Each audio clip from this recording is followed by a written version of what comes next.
Все. Дивіться, яка гарна панна приїхала нам. Welcome to Shevchenko Scientific Society. Tonight, Dr. Kateryna Shynkaruk will give a lecture, a new reality in the making, Russia's war on Ukraine and the future of Euro-Atlantic security.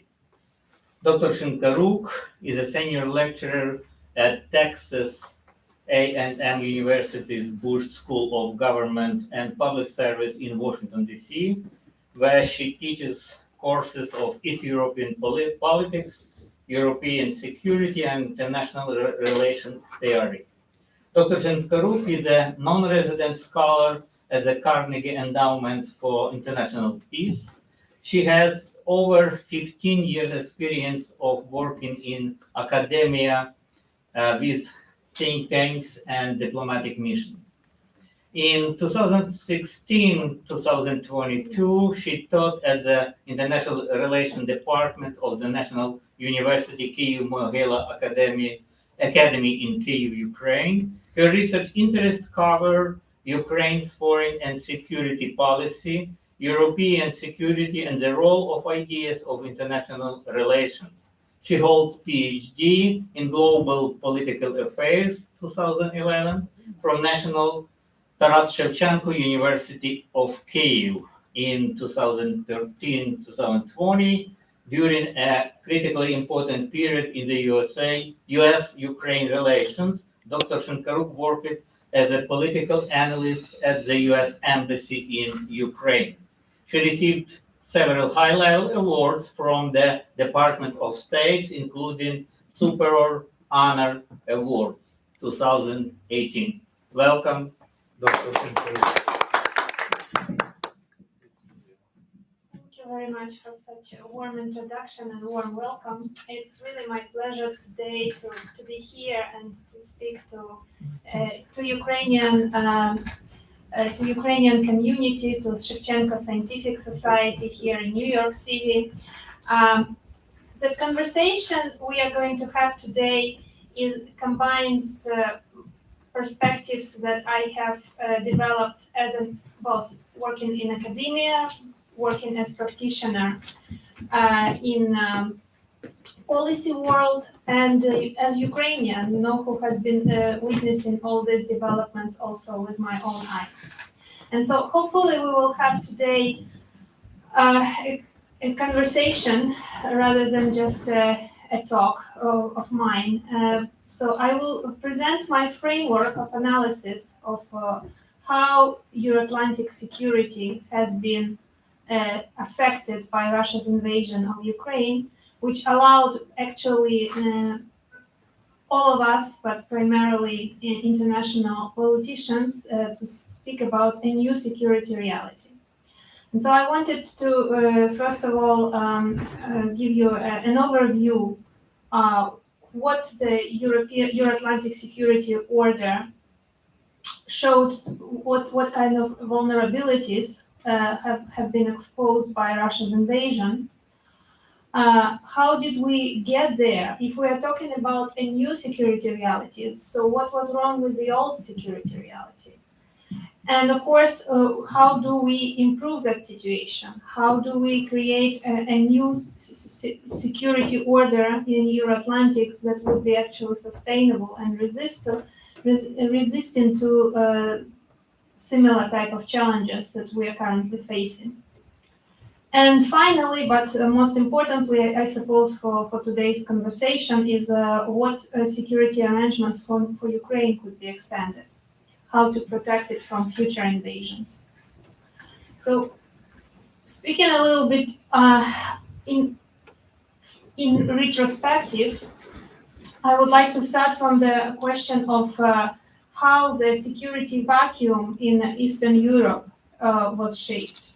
Security vacuum meaning what I call gray zone of security, meaning that there was no security guarantee that would be actual, that would be working for these Eastern European countries that found themselves neighboring to Russia, but not part of Russia's security bloc or any sort of collective organizations. and outside of EU and NATO. So first of all, these countries like Ukraine, Belarus, Kazakhstan had to give up their nuclear potentials.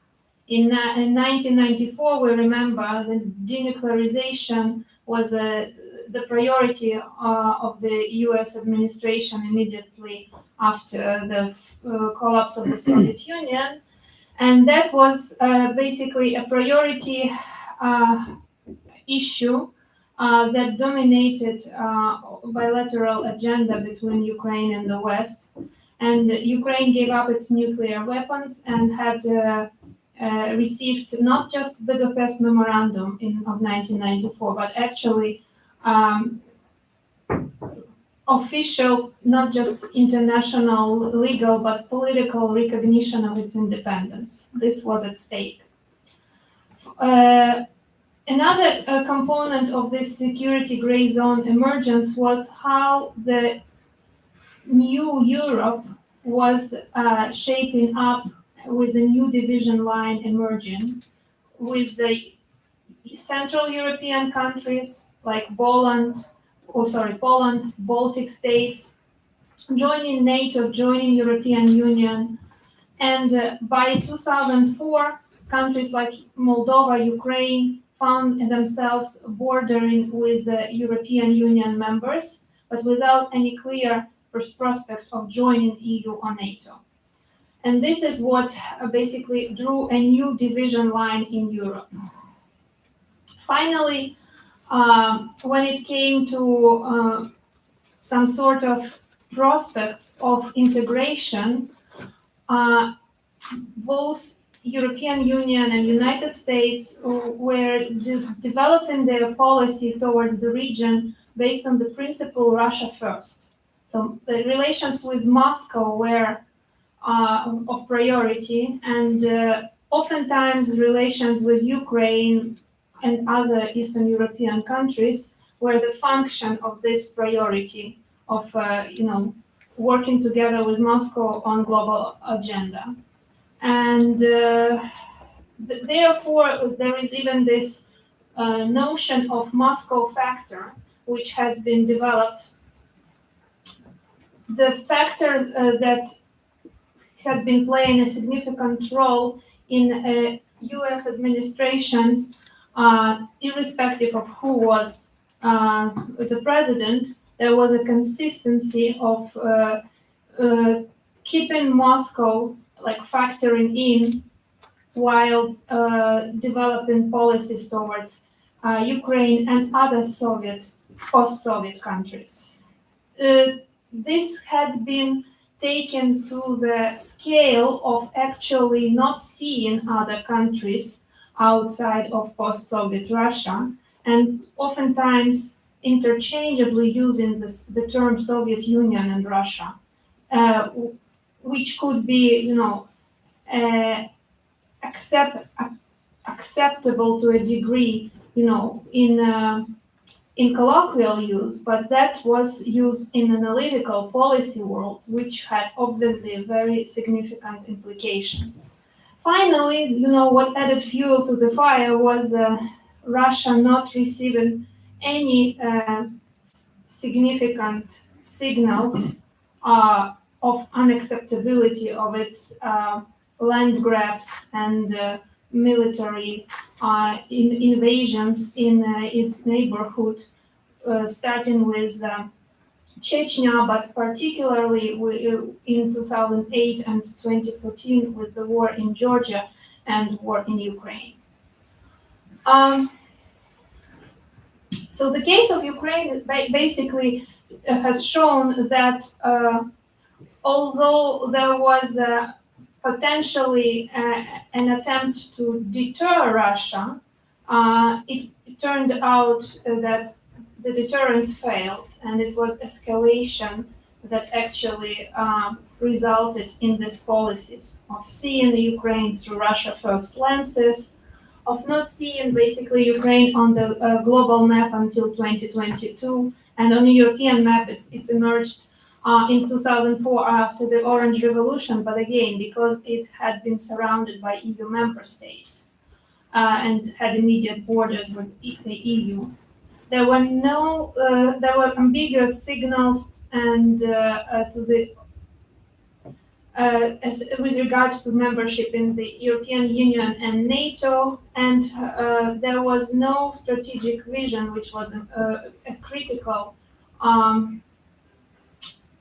overlook, maybe, that basically neither Eastern Europe as a region nor Ukraine as a country had any clear understanding where are we moving strategically in our relations with the EU, with NATO, with the United States. That was especially significant factor after Crimea annexation and invasion in the east of Ukraine in 2014. There was basically an ad hoc approach. Solutions were sought and found on a case-by-case basis, but the lack of strategy was clearly leading situation, to the impasse.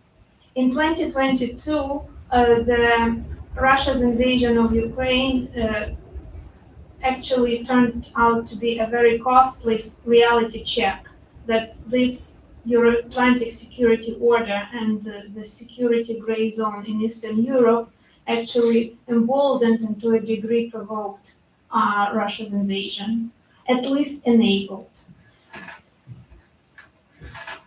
And so it was a month after the invasion that at one of his big press conferences, NATO Secretary General Jens Stoltenberg called it a new security reality, that NATO leaders agreed to actually reset their policy of deterrence and defense with regard to this new situation. Again, it's the silver lining that there was a realization that old reality no longer worked, but recognizing that there is a new reality and accepting it is basically these are two different things. And so, again, just to quickly look through the old reality and its shortcomings, how basically Russia was reading the West in a way that was allowing it to miscalculate its invasion and expect a quick and fast success in occupying Ukraine. So Russia was receiving wrong signals with this Russia First policies and basically great power framework. Russia was also seeing that the fractured and fragmentations inside among the Western allies, inside the EU and NATO, especially after 2016, were actually seen as signals of weakness. The multilateral diplomacy fora were paralyzed, by Russia's veto in the UN and the Organization for Security and Cooperation in Europe. Russia's threat was also downplayed in the West because this framework that has emerged almost like a paradigm that has emerged after the World War II with focus on dialogue, cooperation, and what they call liberal theory of interdependence. When we cooperate, we trade, therefore we don't have conflict.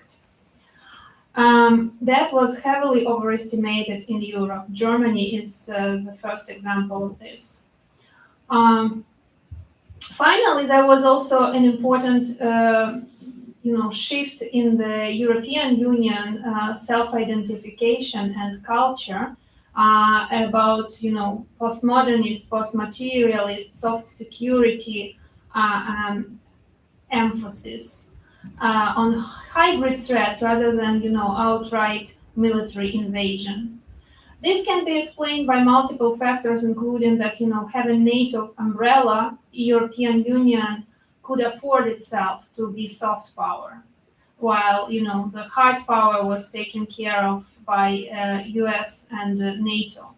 But nevertheless, this culture has evolved and entrenched itself quite strongly, and so it was very difficult for European Union to think of Europe's future before the invasion, but even as we can see it now, to think of the Europe's future in this, hard power zero-sum competition terms. Well, in 2021, Biden administration announced that its priorities were China, COVID, and climate. Obviously, Putin received the signal that there is a window of opportunity that he needs to take. The final drop was US withdrawal from Afghanistan. He clearly interpreted it as a shift of priorities and United States lack of interest in military presence elsewhere in the world, including in Eastern Europe.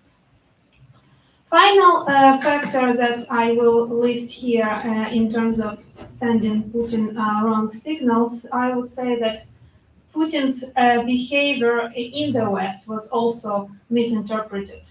It was misinterpreted in primarily because of the projection. This, approach of expecting the opponent to act rationally and according to the same logic that you would act. This is the essence of projections. And if we can recall how Putin had talks in 2021 with Biden, with CIA Director Bill Burns, and then there were European leaders who tried to call him, German Chancellor Scholz, French President Macron. All these attempts failed, but the expectation was that he will act rationally, which was rationality from the Western viewpoint, not his viewpoint. When we talk about this new reality, again, it's important to realize that the new reality can be named as such, but it takes time, it takes effort, it takes dedication to actually accept it. And it's a costly effort because it means you need to leave your comfort zone. And while for Ukrainians it was very clear why they are leaving the comfort zone of old reality, because there is no longer possibility for Ukraine to live in the old way.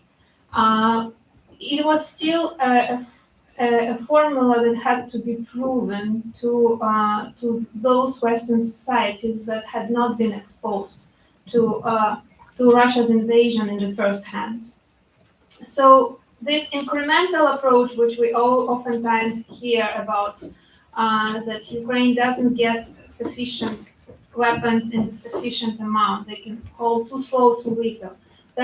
Recently in the press, this approach was also labeled as a no, no, no, yes pattern, meaning that Ukraine gets to hear no 3 times, and then at some point it's a yes, but quite late, and obviously with time and human lives lost. Another element is basically in accepting the new reality is to answer the question whose war it is, right? Is it just Putin? Is it Russian elites? Is it Russian state? And again, there is a temptation just to stick to the old reality and to say that this is all Putin. We didn't get Russia wrong for all the past 3 decades. It's just Putin who had gone crazy, gone wild. And it's much more comfortable interpretation than actually realizing that Putin is not doing it on his own. There is a state machine, there is elites, and there is a society around him. Still misinterpreting Russia falls into the same category. It's very hard, again, for the Western culture of dialogue and peacemaking and peace building to think that for anyone there would have any sense of playing a game that we call lose-lose. Like basically, it's not just win-lose, but it's actually I am fine if I lose as long as you lose too. And this is actually the logic so familiar for people who have been faced by Soviet repressive machine. And basically this idea of collectivization when, again, the logic was oftentimes lose-lose. I don't want you to be rich, I want you to be poor just because I am poor. What type of war is this? Is a question. Like there is a concept in international relations which is called security dilemma, meaning like has Russia been endangered? Did it feel like if it doesn't invade Ukraine, then Ukraine will pose a military threat? Obviously not. There is a I will leave this question open for the moment because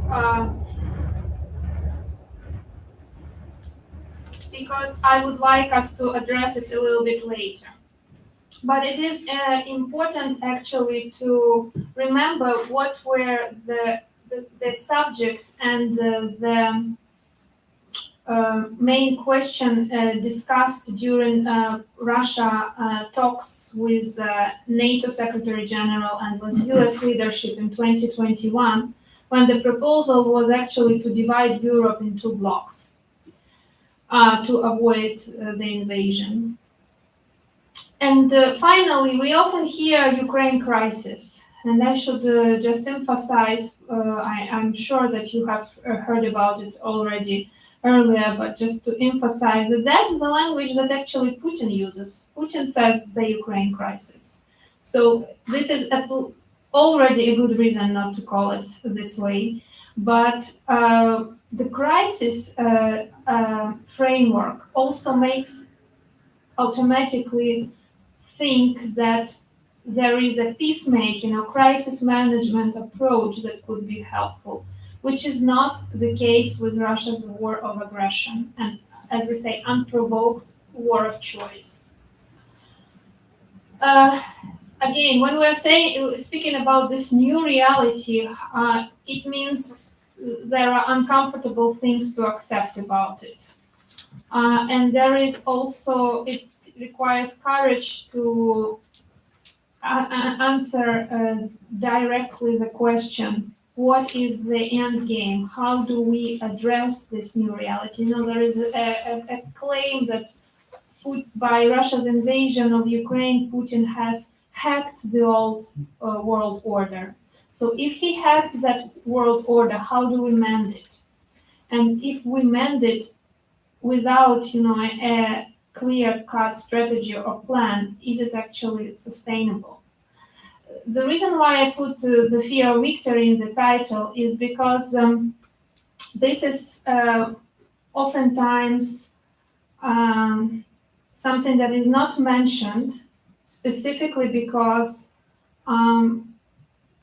it is not exposed, but it is oftentimes implied that one of the main reasons we don't have the end game is actually because we do not dare to speak openly and directly about what would be the terms of this end game vis-a-vis Russia. This can actually pose some security risks, which is obvious. But on the other hand, if we are not accepting even behind the closed door the idea that Ukraine could win and Russia could be defeated, then obviously there is a lack of right strategy. What is the end game in terms of Russia? Is it ending the hot phase, changing regime, finding some sort of middle ground between what Russia wants and what the West wants? All these questions are basically at the table and open ones. I would say that the strategic end goal of should be addressing Russia's threat to European and global security. And again, we can discuss what could be the practical implementation of that goal. But if we do not aim to address Russia's threat, then this war would be, a frozen permanent conflict. And transatlantic consensus about the end game is, of course, of critical importance. There is an understanding since Russia's invasion. We already are in 20th month, if I'm not mistaken, and Russia's victory is seen as a threat, which is an achievement, which is a consensus that has been demonstrating a sort of progress on this track. But Russia's defeat is a problem that is rarely openly discussed. And again, I would just say that there may be not, like the problem with Russia's defeat may not necessarily be exactly the fear. It can be concern, it can be uncertainty. But the problem is that if we do not discuss the potential modalities, we cannot get ready. And the risk of not having answers to this question is actually higher than discussing them openly, even realizing that all these discussions are public and get to Moscow. So I promise that we will look a bit closer into what type of war is this. So even on the first days of the war, Eurasian philosopher, or like Putin's one of the favorites thinkers, Alexander Dugin, said that this was a civilizational war. This was not a territorial conflict. And just a few days ago, when Putin was hosting Valdai Forum in Sochi, he basically confirmed it. He said, this is not a territorial conflict. This is an issue about fundamental principles of the new international order. So he also wants a new reality. And the question is on whose terms this new reality will be, on his or on the rules-based ones. He was strikingly open about what kind of world he wants to see in his 3.5-hour presentation in Sochi.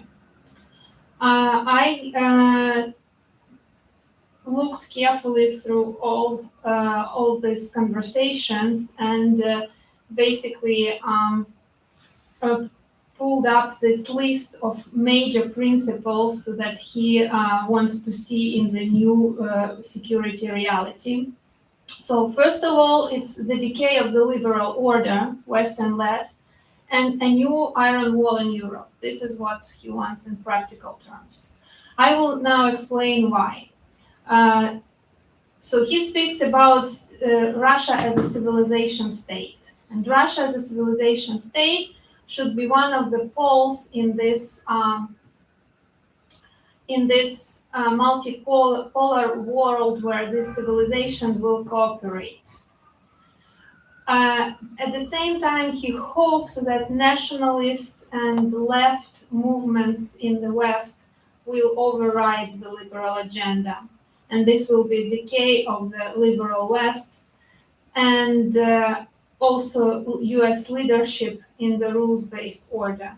When referring to the rules-based order, he was mocking the fact that there are rules that some international organizations and countries consider that they are binding.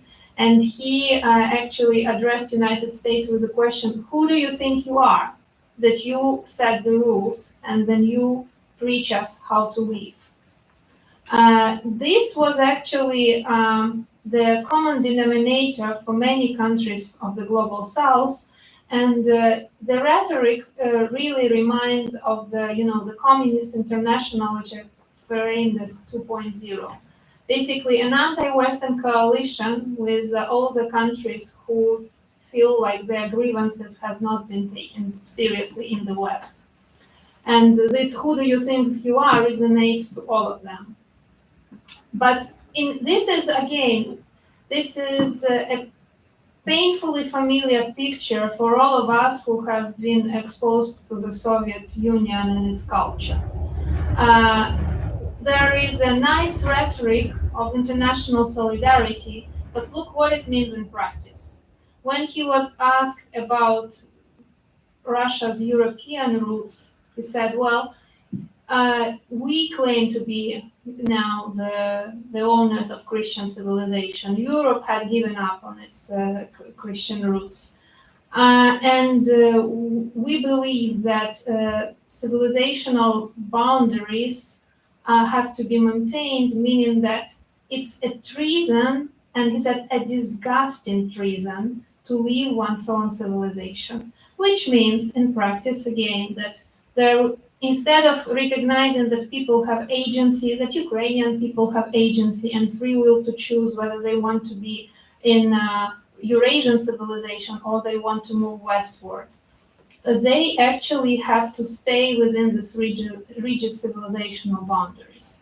So that's why I say that it's the ideal world where he lives. Would have a new iron wall in Europe.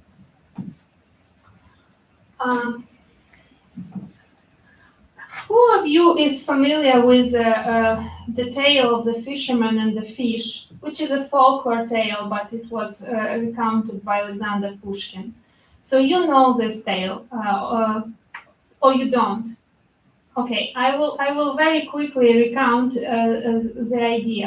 The reason why I pull it up here and say "Reading Russia Right" is actually because this tale about a broken wash tube is a tale of ambitions that were not limited and not tempered except by some external power. Basically, the fisherman who met the golden fish by the sea was offered 3 wishes.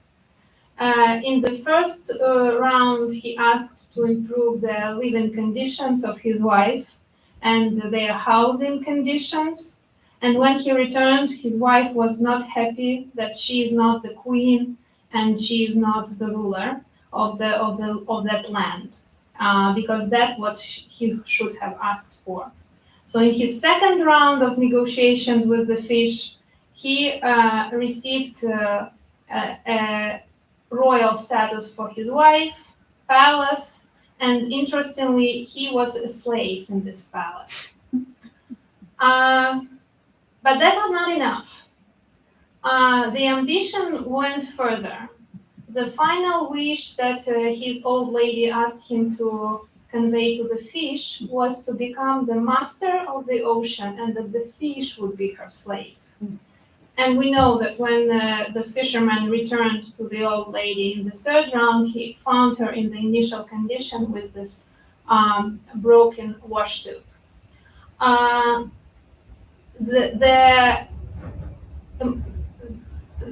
The key message of this tale obviously was not about Russia and geopolitics, but it clearly depicts how this idea of slave mentality reflects when it comes to, as I said, self-tempered ambition. There is no limit of aspiring for greatness and for power, except if this limit is not externally imposed. Because the first thing the slave wants, once they feel like they can get liberated, they want to have other slaves. And so this master-slave mentality is well reflected in this tale, but it also reflects actually what Russia wants in the global scene. The multipolarity that is basically implies pulling West down and rise of other non-Western powers is clearly just the first stage. The next stage for Russia's ambition would be to actually be in some way at the head of the rule making, rule changing, and then rule making in the global. And this is why the question I asked initially was, if Ukraine is being exterminated in a genocidal war as anti-Russia, does it mean that if Russia succeeded in getting rid of its regional anti-Russia, there would not a global anti-Russia that would emerge? Because if your identity is based on an antagonism, then you will always need, it will be your existential need to have an antagonist. So this is an endless war from the perspective of Russia's self-affirming and Russia's today's ideology.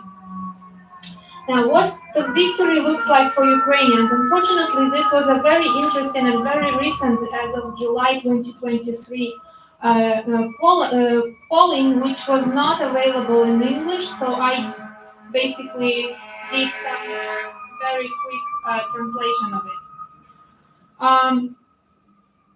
This is a sort of an interpretation of the end game desired outcome for Ukrainians. And we can see, you can obviously read all the options on the slide, but we can see that the predominant option is liberating all Ukraine's territories as of January 2014, which means occupied territories and Crimea.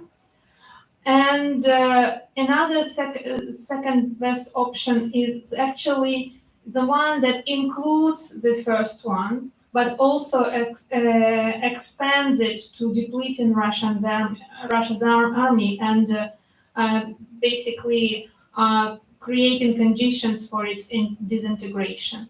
Because again, the logic behind these two options is it's not enough to just secure Ukraine borders. We need to address the external threat coming from Russia. So now that we have basically discussed all the elements that led to the Russia's invasion and potential state of conversation of the end game and potential outcomes, I would like to give an overview of what a sustainable new security order, not the one that Russia wants, but actually the one that would protect the international rules-based order and Euro-Atlantic security look like. And this list is basically just lessons learned from mistakes that were made prior to invasion. It's realistic assessment of Russia's threat and collective response thereto means that this is exactly what was lacking before the invasion, or this was not the message that Russia had been receiving. Adequate deterrence, meaning that Russia needs to hear clearly the message about what are the consequences. For the moment, the United States had demonstrated successful deterrence in specifically one incident, when Russia was deterred from the use of tactical nuclear weapons. The messaging was crystal clear from private, but very clear and I suppose very visual, because President Biden, National Security Advisor Sullivan, they all communicated with Russia's leadership in a way that was convincing. And it was convincing specifically because Russia heard the realistic outcomes and consequences. And unfortunately, it's not always the case with other deterring policies. Oftentimes, there is self-deterrence on the side of the West. Another element which would be important is to address the security vacuum in Eastern Europe. Ukraine cannot remain in the security gray zone. This is the area that enables Russia. As one American diplomat said, gray zones are green lights. So obviously, I've already revealed that my answer to this question is that Ukraine should be in the Euro-Atlantic Security Order. It cannot remain out of it. One of the reasons why this security vacuum in Eastern Europe had emerged is because basically this post-war, post-materialist and win-win oriented European Union was hopeful that especially the Western countries, Central European countries were less disillusioned about Russia, but the Western countries were actually hopeful to have some sort of European security treaty. And one of the countries that was at the forefront of some sort of creating a win-win with Russia. And I'm now talking about this slide, which is on your left. So this idea of some security space that would include Russia, would include potentially Central Asia, would include European Union, and would include Eastern European countries like Ukraine, Moldova, was actually a debate that Russia was maintaining as an illusion with those Western leaders that were willing to buy into this illusion. Well, as I said, one of the advocates was France. France that was thinking that this, concept of big Europe, wide Europe, that would include Russia, could actually help keep US out and maintain some, security community. And now it's President Macron that has taken the leadership in creating the space which is called European Political Community, which is on your right. And this is basically a transition from, if you look at this chart on your right, you will see that the Russia and Belarus Union state are out of European Political Community. The broadest European political community is basically the broadest framework of cooperation in Europe.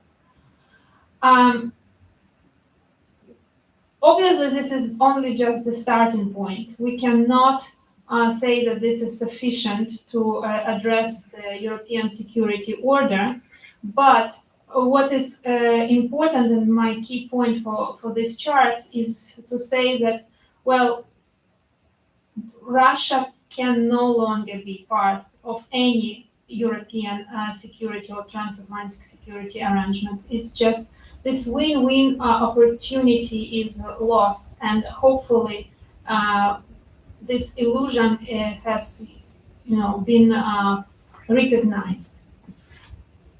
And so when we are talking about, bringing Ukraine out of bringing Ukraine in new Euro-Atlantic security order, it's important to see what are the options to take Ukraine out of the security gray zone. What could be the security arrangements? When I asked my students, what could Ukraine do differently while maintaining its independence to prevent Russia's invasion? I have students from the United States. Some of them have different backgrounds. And so one student with background from Baltic states said, join NATO. And, I couldn't agree more. There's probably only one option that could have prevented this invasion, actually two. Joining EU would also have prevented it. Rather than, this idea that Ukraine should have been more compliant, not provoke Russia with decommunization policies, basically play more smart and diplomatic games with Russia, this is not a sustainable argument, as we can see as of today. But if that could have been the solution before, then this is very likely the solution today. The problem with the solution of Ukraine joining NATO and EU today is that the current U.S. administration is very reluctant, specifically because of the experiences it had with having boots on the ground elsewhere, in Afghanistan, in Iraq, and this is some sort of, collective trauma that that is underlying all the rational arguments about why Ukraine cannot join. But if we should remember that the President Zelensky says that Ukraine does not want Article 5 until it's in the stage of war with Russia. But we want to know when we get to get invited, when we actually get this borderline drawn between us and Russia, when we get to access the European the institutional West, the European security community. So there is this ongoing conversation when Ukraine can join NATO, when the hostilities are over or when they are ongoing. If when they are ongoing, then will Article 5 cover all territories of Ukraine or only the territories which are not affected by the direct military confrontation on the ground? So this is like one of the lines of conversation. The second line of conversation is basically, I call it a gray zone plus. This is not really bringing Ukraine out of the gray zone, but it is providing Ukraine, sustaining Ukraine's ability to fight while being in the gray zone. And this is what has been offered as an Israeli model by this Biden administration. It's basically funding Ukraine in a predictable multi-year basis, building a relationship akin to that with Israel. But I guess the main point that this model and this approach is missing Putin's mentality. But that for Putin, it will mean that Ukraine is still not part of this, West, part of the world, part of the, civilizational boundary which cannot be crossed. As long as Ukraine remains in the gray zone, Putin will see as the war for civilizational boundaries not finished. And finally, another option, which is very realistic but just needs to be taken more seriously in practical terms, is actually providing some sort of defense umbrella for Ukraine under EU's future membership. Because the European Union has a mutual defense clause. It's Article 42.7 of the Treaty of Lisbon, which is the European Union's constitution, where it actually has a language which is stronger than Article 5 of NATO, if you read it. The question is that it has never been tested. It has never worked in military terms because most European Union countries are members of NATO. And Finland and Sweden, that just recently joined NATO, they never had a need to test this. But as we can see, Finland and Sweden did not refer to Article 42.7. They actually referred to join NATO, which again brings us to the first point. This is like the ideal and most solid solution. The question is that currently it's lacking political will. I think that I gave an overview, maybe a little bit dry, so I'm happy to make it more, personal in the Q&A session if you have questions. Okay, thank you. If you have any questions or comments, raise your hand. Well, I have two questions. One, I was thinking about the Budapest memorandum, that it was such a weak arrangement, and I'm kind of curious. I don't know if that was studied. Probably, I'm not a political scientist. Why the Kravchuk administration kind of agreed to that kind of arrangement, which was very weak? It's not even a treaty. I mean, was it because they didn't have a choice, or was it because, they were naive perhaps, that, they believed that the US, the UK, and Russia, will keep those assurances real?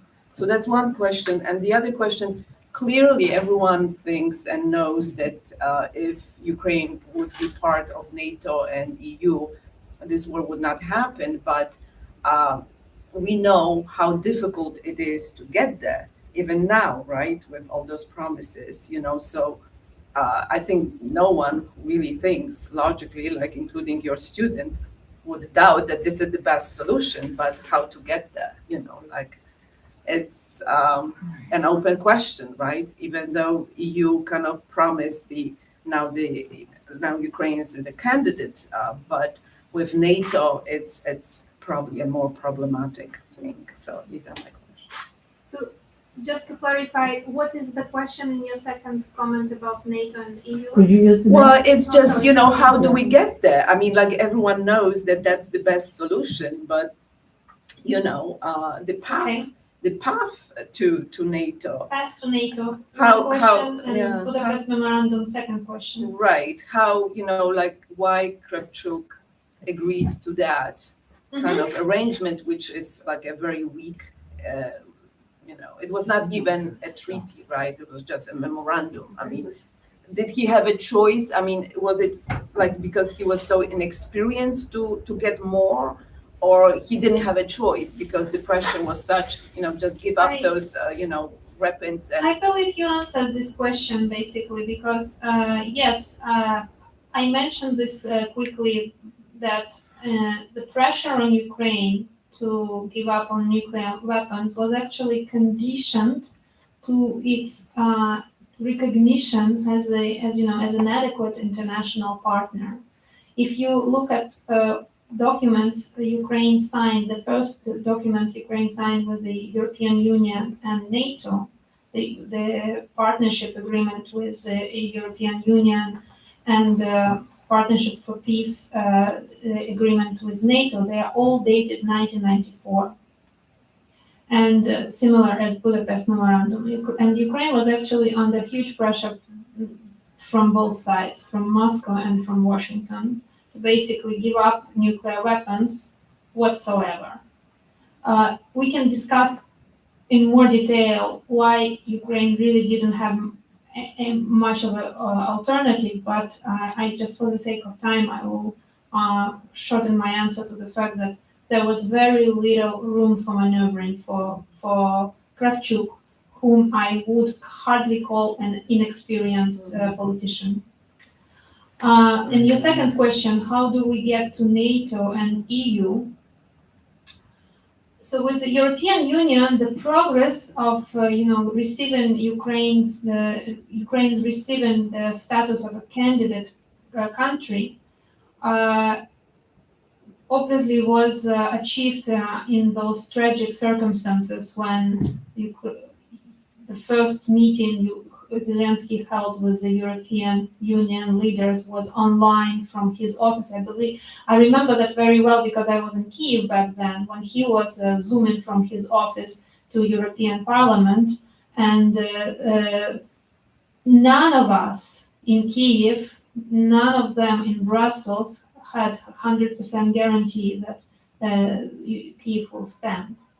And it was like very dramatic background. So I kind of see how this added some political will to changing the paradigm for seeing Ukraine as part of Europe. But again, I think European Union, actually European politicians, they get it much better, maybe also because they have post-communist countries as members. They get it much better what it means for Russia to have this civilizational boundary actually lined out.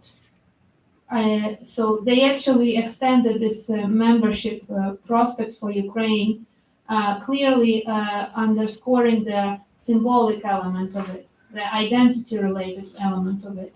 But also, I would like to just emphasize that they have realized that it's in the European Union's interest they switched paradigm not out of charity, but out of recognizing that Russia is a threat that they have been downplaying for decades.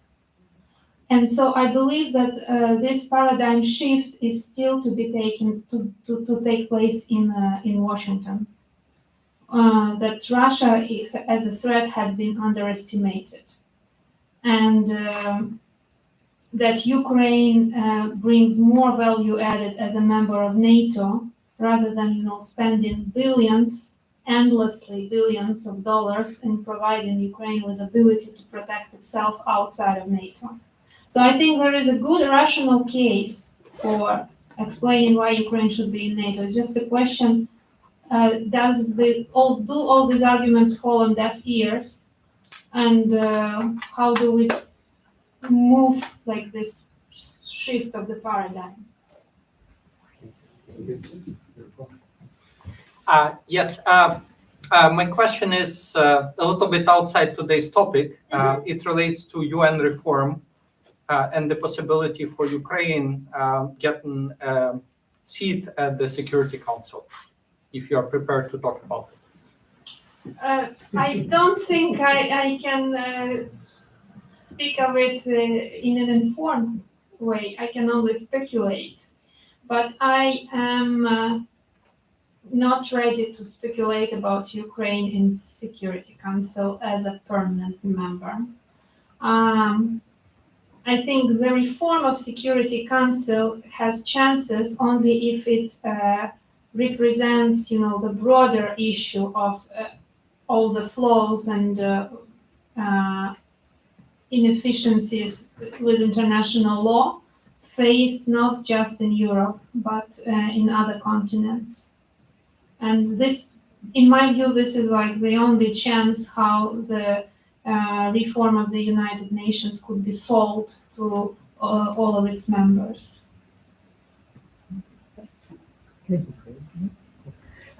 I just would like to say that the world is afraid of Russia. And this is the biggest problem, as a matter of fact, because I represent International Council of Women at the United Nations.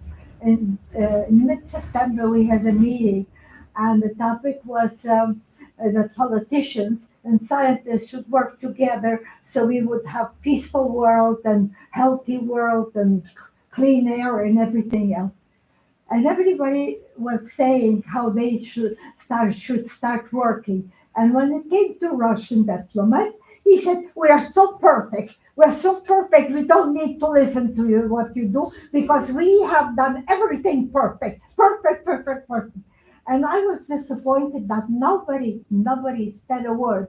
They all are afraid of Russia. So I doubt if anything will help.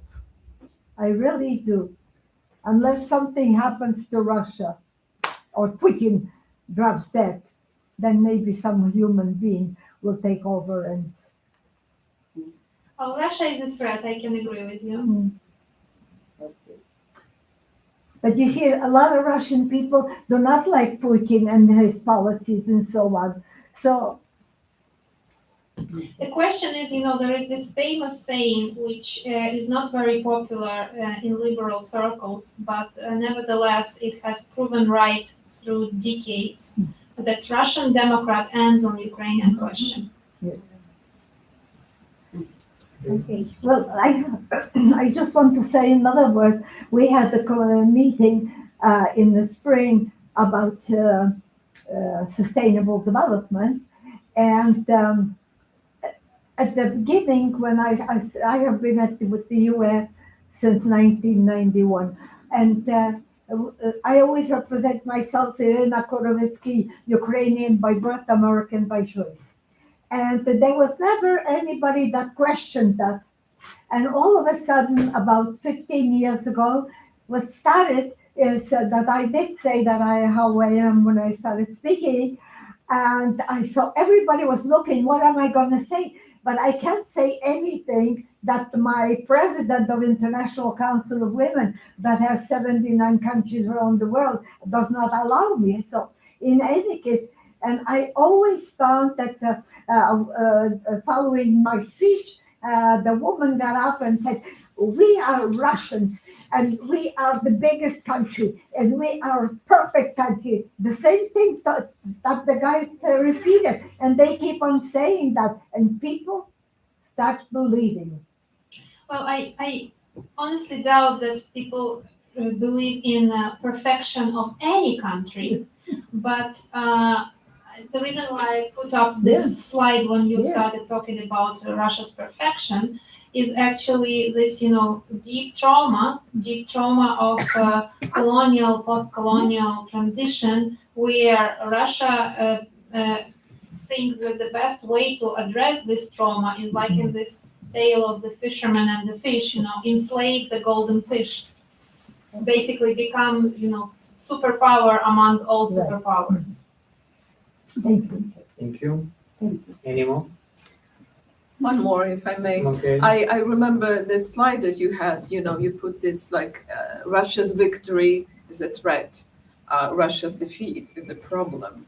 And this is something I agree that no one wants to talk about, but I think we can explain that this slow help for Ukraine, which costs Ukrainian lives, obviously, maybe it's part of that, because somehow people might want Ukraine to win, but at the same time, they're very afraid what will happen if Russia loses. It's a huge country. They have nuclear, arms, etc. And I think that kind of explains, at least to me, I don't know if you agree, that this help, military help, is so slow. Would you agree with that? I agree that there is a rational element to it, but I also would say that there is some sort of, psychological element to it. When I was discussing this here, like the challenge of accepting new reality, because all the reality, even when it's uncomfortable, or even threatening, it's known, and so it's a kind of comfort zone, even when it's a discomfort zone. And so it's very hard for policymakers here in Washington, in New York, in the United States in general. It's very hard for policymakers to give up on their, policy approaches that have been basically shaped up in Cold War era and then solidified in the post-Cold War 30 years.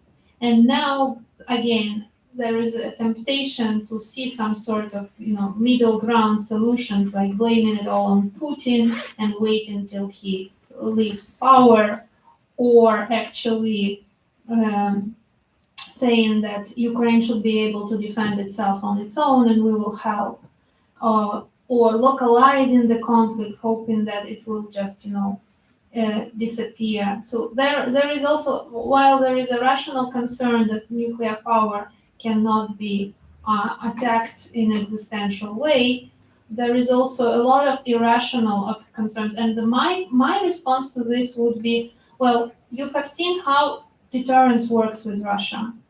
That basically a more clear and intimidating language is actually taken seriously. Vague and evasive responses are perceived as weakness. This is a very much in line with Putin's own logic and political culture. So I think that this element should not be underestimated when devising policies on Russia, although recognizing that, it's a nuclear power. Thank you. Thank you for your lecture. Thank you for coming. Thank you.